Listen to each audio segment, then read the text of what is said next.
Welcome to our channel. Today we how to log into EVBox to track charging history and usage, detailed guide step by step clearly. Open your preferred web browser. Type in the official EVBox website URL in the address bar.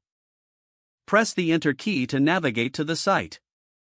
Look for the login button, usually located in the top right corner of the home page.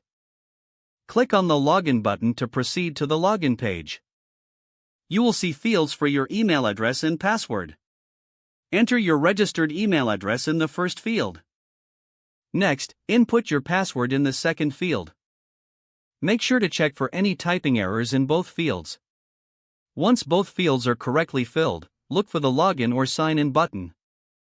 Click on the login button to access your account. If you forget your password, you can click on the Forgot Password link. Follow the prompts to reset your password if needed. After successfully logging in, you'll be directed to your account dashboard.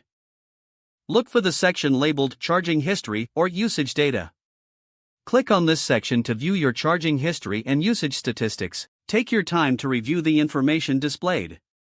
If you need to download your usage data, look for a downloadable option. Follow the instructions to save your data if necessary.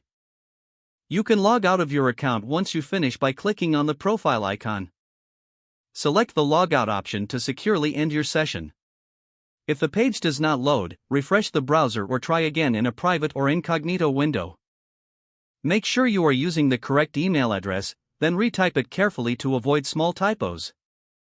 If your password is not accepted, use the reset option and create a new strong password you can remember. Check your spam folder for verification or security emails, then complete any requested confirmation steps.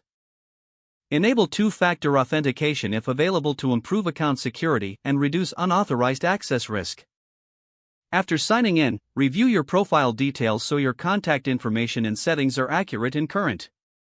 If you see an error message, note it down and try again after restarting your device and internet connection. Log out when you finish, especially on shared devices, to keep your account and payment information secure. Don't forget to like this video and subscribe to our channel for more step-by-step tech guides.